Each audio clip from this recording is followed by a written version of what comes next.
Hello student, स्वागत है आप सभी का हमारे यूट्यूब चैनल SK पर। मैं सर्वेश कुमार। जैसा कि मैं पिछली वीडियो में ये बता चुका हूँ कि मैं आप सभी को साइंस और मैथ पढ़ाने वाला हूँ, और आज हम मैथ के क्लास 9th के लिए कुछ पाठ्यक्रम लेकर आया हूँ, जिसे हम देखेंगे कि किसी भी पाठ्यक्रम को किस प्रकार पढ़ना है और क्या पढ़ना है मैथ में। ये NCERT के मैथ्स होंगे। जो भी NCERT के मैथ में सवाल होंगे उनको किस प्रकार सॉल्यूशन करना है, सॉल्व करना है, उन सबको हम देखेंगे। तो पाठ्यक्रम आप सभी का इस प्रकार होंगे। देखिए, जैसा कि आपका पहला जो चैप्टर होगा आपका, यहाँ पे क्या होगा, वास्तविक संख्या। यहाँ पे वास्तविक संख्या में हम लोग जिसको इस चैप्टर को कहते हैं संख्या पद्धति। संख्या पद्धति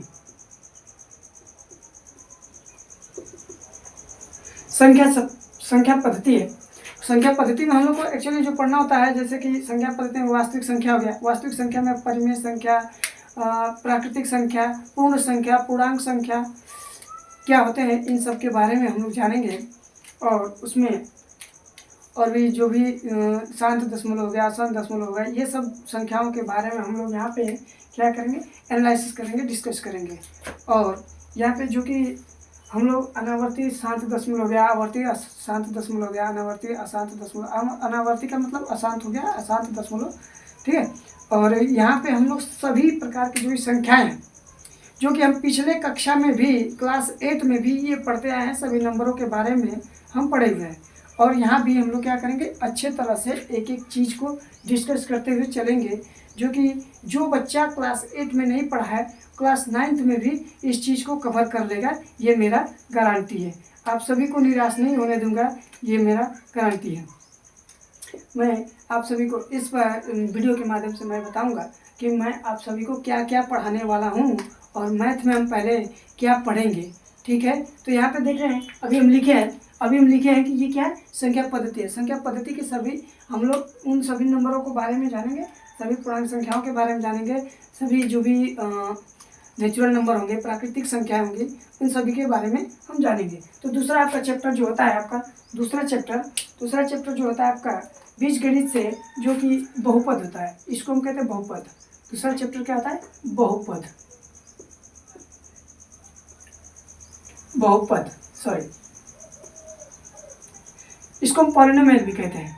क्या कहते हैं, इसको हम पॉलिनोमियल भी कहते हैं।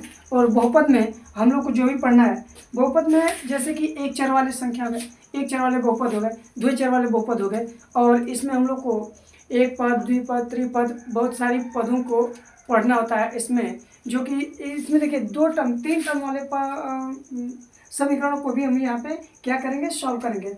जैसे कि दिया कि जैसे हम मान लें, जैसे आपको बता दें कि जैसे हम 3 पद वाले टर्म लेंगे, जैसे ax² plus bx plus c बराबर 0। यहाँ पे ये जो समीकरण है, इसका हम गुणनखंड करना सीखेंगे, कैसे गुणनखंड किया जाता है। जहाँ पे ये क्या है, a b और c एक क्या है, पूर्णांक है। a b और c एक क्या है, पूर्णांक होगा।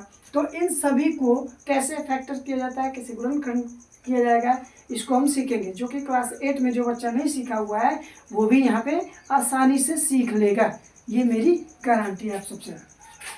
हम बहुपदों के गुणनखंड इतने आसानी से सीखेंगे, जैसा कि आप सभी को माइंड पे थोड़ा सा भी क्या होगा, बोझ नहीं आएगा, ठीक है। और अगला जो होगा आप सबका, अगला चैप्टर जो होगा, दो चरों वाले रैखिक समीकरण कहेंगे, 2 चरों वाले रैखिक समीकरण। यहाँ पे हम थोड़ा सा इसको इरेज करते हैं, थोड़ा जगह का स्पेस का हानि है। तो हम कहेंगे कि 2 चरों वाले, क्या कहेंगे, 2 चरों वाले, ठीक है, 2 चरों वाले रैखिक समीकरण।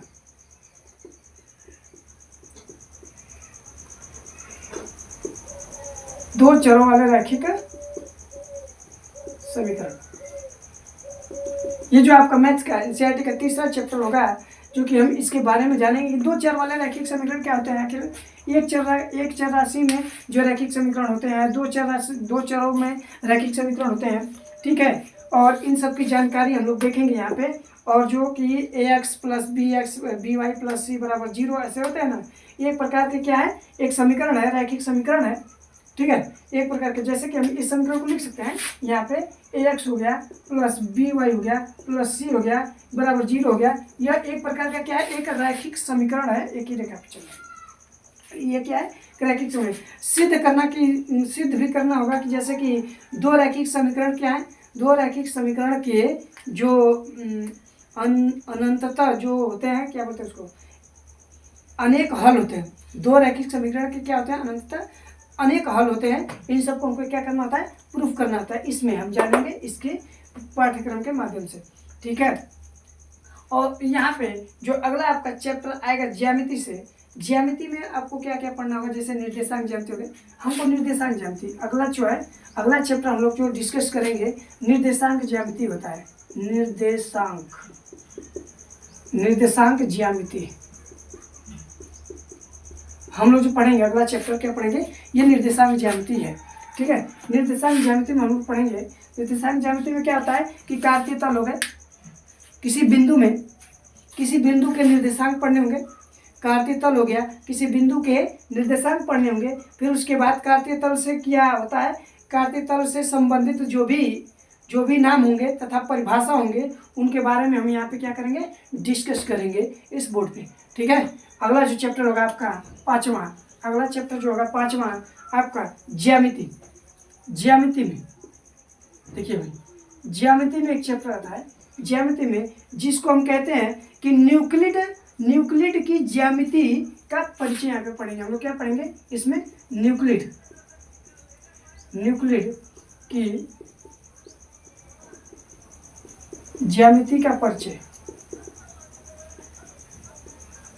यहाँ पे हम इन सबको पढ़ेंगे, न्यूक्लिड के ज्यामिति का परिचय हम लोग पढ़ेंगे, ठीक है।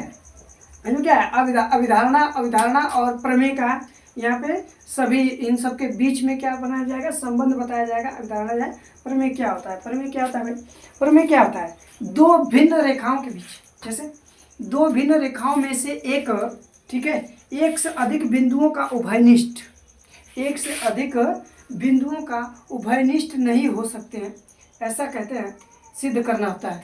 तो अगर मान लीजिए कि हम कह दें सिद्ध कीजिए कि क्या हुआ, दो भिन्न रेखाएं हैं, ठीक है, दो भिन्न रेखाओं में से एक बिंदु क्या है, उभयनिष्ठ में से एक नहीं है, नहीं हो सकते हैं, इसको हमको क्या करना होता है, प्रूफ करना होता है। जैसा कि अब देखिए, मान लीजिए अगला चैप्टर जो है आपका, अब ऐसे कि इसी प्रकार के जो भी समीकरण आते रहेंगे, इनमें प्रूफ करना होता है, न्यूक्लिड विभाजन का थ्योरम लगाना होता है।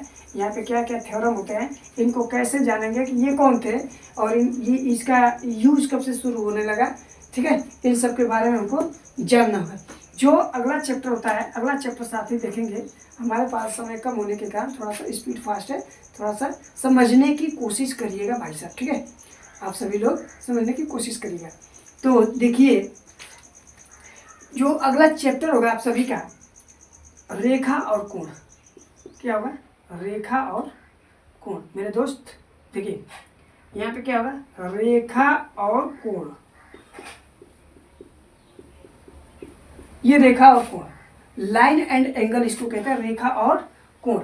अच्छा मान लीजिए रेखा क्या है, रेखा को जैसे हम पढ़ेंगे कि रेखा को हम पिछली कक्षाओं में पढ़ चुके होंगे कि रेखा क्या होता है, रेखा क्या होता है भाई, बिंदुओं का समूह होता है, ठीक है, क्या है, बिंदुओं का समूह। एक सीधी रेखा में बिंदुओं का समूह जिसको हम कहते हैं रेखा, अनंत बिंदुओं का समूह, इसका कोई अंत नहीं होता है, ठीक है, इसकी चौड़ाई नहीं होती, मोटाई नहीं होती, लेकिन लंबाई तो हो सकती है, लेकिन अनंत लंबाई हो सकती है। इसकी लंबाई क्या हो सकती है, अंत होती है, इसके लंबाई का कभी अंत नहीं हो सकता है। हम रेखाओं के बारे में पढ़ेंगे कि रेखा क्या होता है, कोण क्या होते हैं भाई, कोण क्या होता है, यहाँ पे कोण के बारे में भी हम पढ़ेंगे, ठीक है। जैसे मान लीजिए कि यदि कह दिया कि दो रेखाएं जो हैं, दो रेखाएं परस्पर प्रतिच्छेद करती हैं, ठीक है, जब दो रेखाएं परस्पर प्रतिच्छेद करती हैं तो जो शीर्षाभिमुख होता है, ठीक है, जो शीर्षाभिमुख कोण होता है उस कोण के बराबर होते हैं, ठीक है। देखिए ये क्या होते हैं, कोण के बराबर होते हैं। कैसे कोण के बराबर होते हैं भाई, ये जो यदि दो रेखाएं हैं एक दूसरे को क्या कर रही है, परस्पर प्रतिच्छेद कर रही है भाई, ये क्या कर रही है, प्रतिच्छेद कर रही है, तो ये जो कोण है, ये कोण है, इसका ये शीर्षाभिमुख कोण, इन दोनों के आपस में क्या होंगे, बराबर होंगे, ठीक है, ये आपस में क्या होंगे, बराबर होंगे, ऐसे ही हम लोग कोण के बारे में भी धीरे धीरे क्या करेंगे, समझेंगे यहाँ पे। तो आपका अगला चैप्टर जो आएगा त्रिभुज आएगा। क्या आएगा भाई? त्रिभुज आएगा। क्या आएगा? इसको हम ट्राइंगल बोलते हैं। क्या बोलते हैं? ट्राइंगल। त्रिभुज क्या है करेंगे हम? त्रिभुज के बारे में सभी पढ़ चुके होंगे पिछले। तो त्रिभुज के बारे में हम लोग को पढ़ना है कि देखिए जो त्रिभुज क्या है, त्रिभुज में हम लोग प्रूफ करना होता है। प्रूफ कैसे प्रूफ करना है, क्या करना है, कैसे सिद्ध करना है कि ये त्रिभुज है। दोनों सभी मान लीजिए दो त्रिभुज है, दोनों त्रिभुज देखिए ये दो त्रिभुज है, इन दोनों त्रिभुज के जो भी साइड्स हैं, इन दोनों त्रिभुज को यदि एक दूसरे के ऊपर, इन दोनों त्रिभुज को यदि एक दूसरे के ऊपर रख दें और ये चारों तरफ से ये जो ब्लैक वाला मार्कर है, मान लीजिए ये मार्कर है कोई, ठीक है, ये मार्कर है और ये रेड मार्कर है, इन दोनों मार्करों को यदि हम एक दूसरे के ऊपर रख देते हैं और ब्लैक वाला मार्कर जो हमारे रेड वाले मार्कर को ढक दिया कि इधर से नहीं दिख रहा है, यानी कि इसकी लंबाई चौड़ाई साइज जो भी है सब सेम है, तो ये क्या है, मार्कर ब्लैक मार्कर जो है रेड मार्कर के क्या होगा, सर्वांगसम होगा। इसी प्रकार यदि हम कोई त्रिभुज लेंगे, यदि ये त्रिभुज जो है, यदि ये त्रिभुज का मान लीजिए ए बी सी और डी ई एफ है, यहाँ पे ये साइड्स दिए हैं, यदि कह देगा कि ए बी जो है डी ई के बराबर होगा, ठीक है, बात समझ में आ रही है, ए बी और डी ई के बराबर होगा, और क्या कह रहा है कि जो ए सी है डी एफ के बराबर होगा, ए सी जो है किसके, डी एफ के बराबर होगा, और यहीं पे बी सी है किसके बराबर हो जाएगा, ई एफ के बराबर हो जाएगा। तो ये त्रिभुज क्या हो जाएगा, सर्वांगसम हो जाएगा। और इस सर्वांगसम के क्या नियम पढ़ने होते हैं, 5 नियम पढ़ेंगे हम लोग, आगे दिए हुए हैं सभी त्रिभुज को प्रूफ कैसे करना है, क्या करना है, आगे हम लोग पढ़ेंगे नियम आगे वाले वीडियो में, ठीक है। और यहीं पे अब हम आ जाते हैं कि चतुर्भुज। त्रिभुज के कई टाइप होते हैं भाई। चतुर्भुज से पहले हम बता दें कि त्रिभुज के कई टाइप होते हैं, मतलब यहाँ पे हम लोग जो आगे डिस्कस करेंगे तो उसमें बताएंगे थोड़ा इसमें हम क्या क्या पढ़ा सकते हैं पाठ्यक्रम में, ठीक है। तो चलिए हम यहाँ पे देखेंगे अगला जो चैप्टर होगा चतुर्भुज होगा। क्या होगा भैया, चतुर्भुज होगा। हमारी हिंदी कमज़ोर नहीं हो सकती है, थोड़ा सा राइटिंग थोड़ा सा सही नहीं है, फिर भी मैनेज कर लेंगे, कोशिश करेंगे कि राइटिंग सही हो जाए, है ना।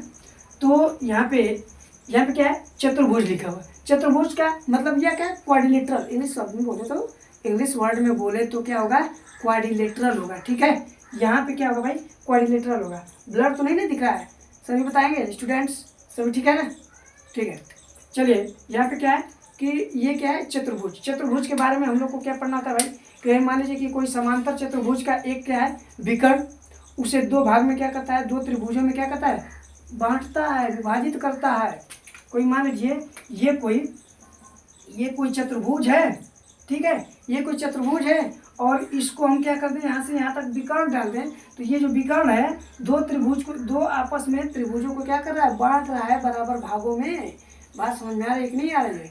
और ये जो त्रिभुज के होते हैं, ये जो चतुर्भुज है, इन सभी चतुर्भुज के कोण जो होते हैं बराबर होते हैं भाई। ये क्या है, कौन सा चतुर्भुज दिख रहा है, ये रेक्टेंगल है, इसको हम आयत बोलते हैं, ठीक है। और इनके प्रत्येक एंगल जो होते हैं 90 डिग्री के होते हैं, समझे भाई। यहाँ पे क्या होंगे, प्रत्येक कोण क्या होंगे, 90 डिग्री के होंगे। तो ये कहने का मतलब है कि ये जो क्वाड्रिलेटरल है, ये जो क्वाड्रिलेटरल है, ये जो क्वाड्रिलेटरल के डायगोनल होते हैं, ये जो डायगोनल होते हैं त्रिभुज के 2 बराबर भागों में क्या करते हैं, विभाजित करते हैं। चतुर्भुज को 2 बराबर त्रिभुज के भागों में विभाजित करते हैं, मतलब त्रिभुज बना देते हैं अगर हम डायगोनल डालेंगे तो। बात समझ में आई। ये अगला चैप्टर, हम आ जाते हैं अगले चैप्टर के बारे में, ठीक है। हम अगला चैप्टर देखेंगे। जो अगला चैप्टर क्या आता है भाई, वृत्त। अगला चैप्टर क्या है, यहाँ पे हम लोग देखेंगे वृत्त। ए भाई ये क्या है, क्लास 9th, यहाँ पे 8 हो गया ना, 9th, ठीक है। चैप्टर 9 क्या आ जाएगा आपका, चतुर्भुज के बाद वृत्त। क्या आ जाएगा भैया, वृत्त। हम लोग को वृत्त पढ़ना है। अब वृत्त में क्या पढ़ेंगे भाई, वृत्त में क्या पढ़ेंगे, इसको सर्कल बोलते हैं। अरे भाई थोड़ा सा एडजस्ट कर लेना, इंग्लिश वर्ड पढ़ाएंगे तो उसी समय इंग्लिश वर्ड में सब मैनेज किया जाएगा, ठीक है। तो यहाँ पे क्या है ये सर्कल है। सर्कल क्या आता है भाई, सर्कल क्या आता है, सर्कल के बारे में हम जानेंगे कि सर्कल जो होता है, सर्कल एक ऐसा चीज है, कहते हैं सभी दुनिया गोल है, दुनिया गोल है, दुनिया गोल है भैया।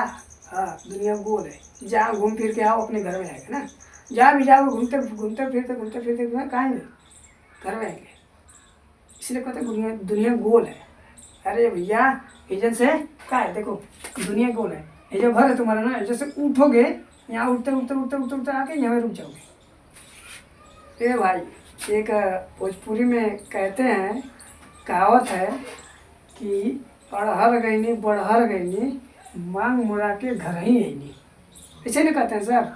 अब पता नहीं भाई, थोड़ा सा हमको इसके बारे में नॉलेज नहीं है, तो यहाँ पे फिर भी हमने कोशिश किया बताने का कि ये जो है सर्कल है, ठीक है। इनका एक क्या होता है, व्यास होता है, इसका एक क्या होता है, त्रिज्या होता है, इसका क्या होता है, एक परिधि होता है। इनके बारे में हम यहाँ पे और प्रूफ कैसे किया था, इसमें एक त्रिभुज दे देगा तो हम कैसे उसको प्रूफ करेंगे, इन सब के बारे में हम क्या करेंगे, पढ़ेंगे, ठीक है भाई।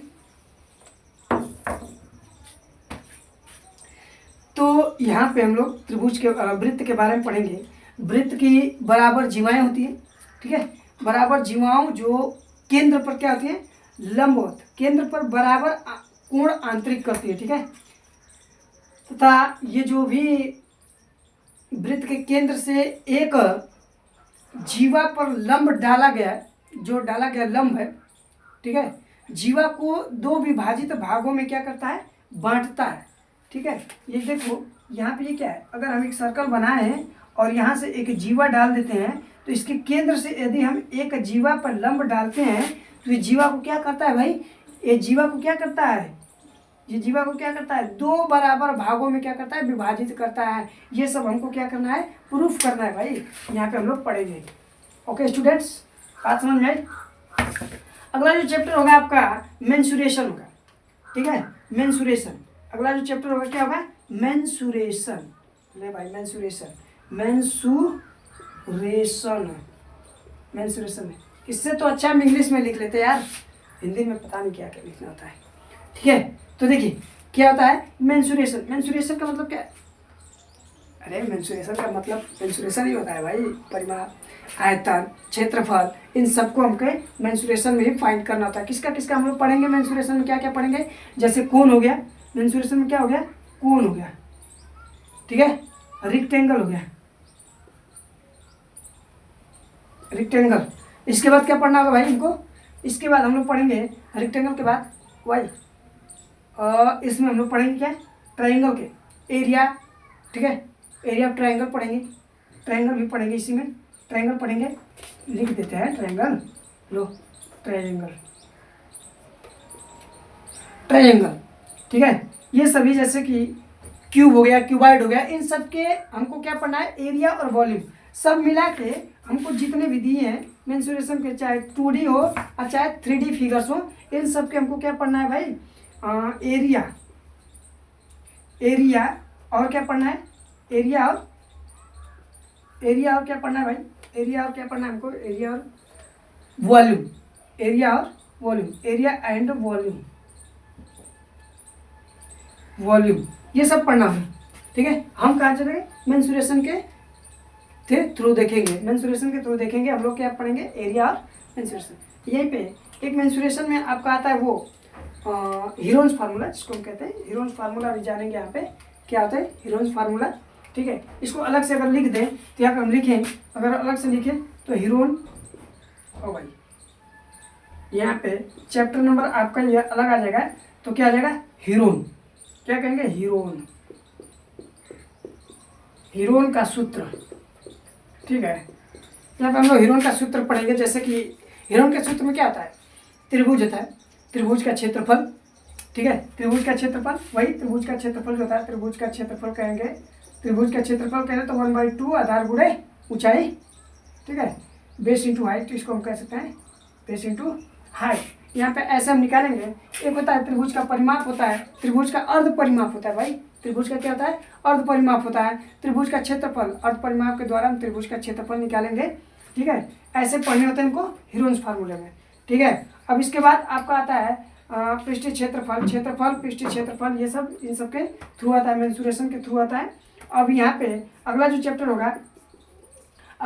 होगा आपका सांख्यिकी। क्या पढ़ना है भाई? सांख्यिकी।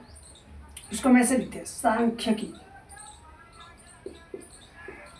सांख्यिकी, सांख्यिकी, सांख्यिकी, स्टैटिस्टिक्स, इसको क्या बोलते हैं? स्टैटिस्टिक्स ना, जो भी हो।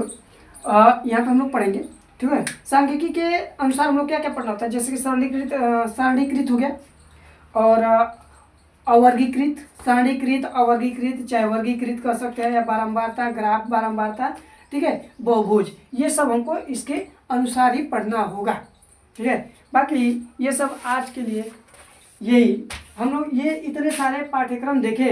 अब जो भी पाठ्यक्रम में छूटे हुए हैं, ठीक है, जो भी छूटे हुए पाठ्यक्रम में, अब आप सब कमेंट करके बताइएगा कि क्या छूटे हुए पाठ्यक्रम में, और वो भी सब हमको बताइएगा। हम इसको इन सबको बताएंगे कि ये सब में हम लोग को धीरे धीरे आगे बढ़ते चलना है, और आप सबको ये सब वीडियो आपके पास पहुंचते रहेगा, ठीक है।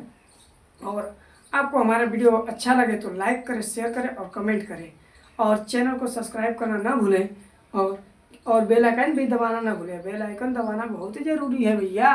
बेल आइकन नहीं दबाओगे तो नोटिफिकेशन नहीं पहुँचेगा आपके पास। अगर नोटिफिकेशन नहीं पहुँचेगा तो एंटरटेनिंग के साथ हम लोग पढ़ते हैं, जो एंटरटेनिंग के साथ पढ़ भी नहीं पाएंगे। एंटरटेनिंग होना बहुत ज़रूरी है, कैसे कि मैथ है। कहते हैं लोग कि मैथ का फुल फॉर्म क्या होता है भैया? मैथ का फुल फॉर्म होता है कि आत्मा नहीं, मेरी आत्मा तुम्हें सताएगी। ये सब चुलचुलवा सब निकाले हैं सब, मेरी आत्मा तुम्हें सताएगी। मैथ को इंटरटेनिंग के साथ हम लोग पढ़ेंगे, जैसा भी इंटरटेनिंग होगा हम लोग इंटरटेन के साथ पढ़ेंगे। यहाँ पे एक एक चीज़ बताया जाएगा, बारी बारी से सब कुछ हम पढ़ाएंगे। ऐसा एहसास भी नहीं होगा आपको कि हम लोग क्या पढ़ रहे हैं, मैथ पढ़ रहे हैं। बोरिंग भी नहीं होने दूंगा, ठीक है। तो आज के लिए धन्यवाद।